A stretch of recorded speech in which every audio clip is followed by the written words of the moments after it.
الحمد لله رب العالمين والعاقبة للمتقين والصلاة والسلام على رسوله محمد وآله وصحبه أجمعين۔ میرے محترم بزرگوں اور دوستوں، آج میں آپ کے سامنے توبہ کے آداب کے متعلق چند باتیں عرض کروں گا، کیونکہ اللہ تبارک و تعالی کو اپنے بندے کی توبہ سے بہت زیادہ محبت اور خوشی ہوتی ہے کہ جب بندہ انسان توبہ کرتا ہے تو اللہ پاک بہت خوش ہوتا ہے کہ دیکھو میرا بندہ توبہ کیا ہے، میرے سامنے معافی مانگا ہے، میرے سامنے جھک گیا ہے۔ تو اس توبہ کے چند آداب ہیں، اس کی رعایت کرتے ہوئے ہم توبہ کریں گے تو اللہ پاک ہماری توبہ ضرور قبول فرمائیں گے۔ لیکن آداب کی رعایت نہیں کریں گے تو ہماری توبہ یوں ہی بیکار چلی جائے گی۔ تو توبہ کے آداب کیا ہیں سنیے۔ نمبر 1، خواہشات نفسانی کی وجہ سے اگر گناہ سرزد ہو جائے تو توبہ کی جائے۔ اس کے لیے 3 اقدامات ہیں کیے جائیں، اس کے لیے 3 کام کیے جائیں۔ نمبر 1، اس گناہ کو فوراً چھوڑا جائے، اس گناہ کو فوراً چھوڑا جائے۔ نمبر 2، دل سے ندامت اور پریشانی کا اظہار کیا جائے۔ نمبر 3، آئندہ نہ کرنے کا عزم کیا جائے۔ نوٹ: اگر گناہ کا تعلق حقوق اللہ سے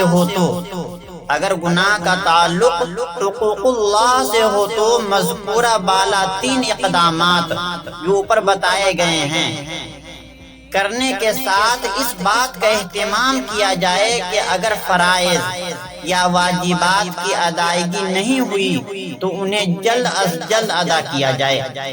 مثلا نماز، زکوٰۃ، روزہ، حج، قربانی، کفارات وغیرہ ادا نہیں کیے تو ادا کرنا شروع کر دیے جائیں۔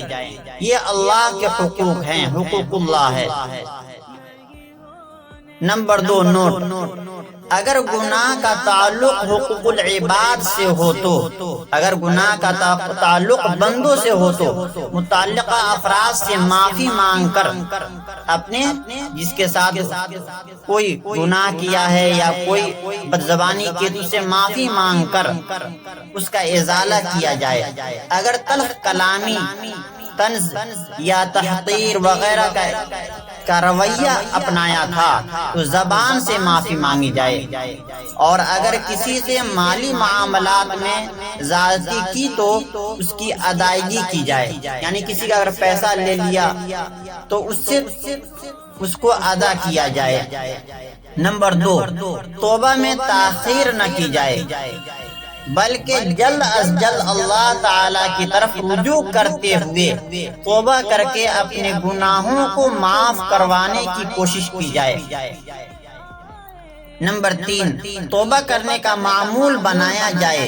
رات سونے سے قبل اپنی دن بھر کی خطاؤں اور گناہوں کو یاد کر کے توبہ کر کے ہی سویا جائے، توبہ کر کے ہی سویا جائے۔ نمبر 4، توبہ کرنے کے بعد اپنی زندگی اطاعت خداوندی سے معمور کی جائے اور نیکیوں کا اہتمام کیا جائے۔ نمبر 5، اگر کسی شخص نے توبہ کر لی ہو تو اس کے سابقہ گناہوں پر اسے طعن و تشنیع کا نشانہ ہرگز نہ بنایا جائے۔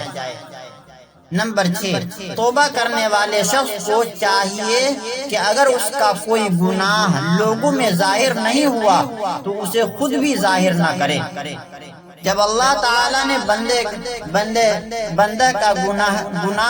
کے گناہ کا پردہ رکھا ہے، بندہ کے گناہ کا پردہ رکھا ہے تو بندے کو بھی چاہیے کہ اس پردہ کو قائم رکھے۔ نمبر 7، توبہ کرنے کے بعد اگر ٹوٹ جائے تو دوبارہ کر لی جائے، یعنی کثرت توبہ سے گھبرانا نہیں چاہیے کہ جتنا مرتبہ توبہ ٹوٹ جائے پھر توبہ کرے پھر توبہ کرے۔ تو میرے عزیز دوستو، یہ توبہ کے آداب ہوئے۔ اس توبہ کے آداب کے خیال رکھتے ہوئے ہم اگر توبہ کرتے ہیں، اللہ سے معافی مانگتے ہیں، اللہ کے سامنے گر گراتے ہیں، اللہ کے سامنے روتے ہیں، تو اللہ کی ذات سے یقین ہے کہ ہماری توبہ اللہ پاک قبول فرمائیں گے۔ لیکن ان آداب کا خیال نہیں رکھیں گے اور یوں ہی توبہ کرتے رہیں گے تو ہماری توبہ قبول نہیں ہوگی۔ اللہ پاک سے دعا کیجئے کہ اللہ پاک ہمیں اور آپ کو سچی پکی توبہ قبول عطا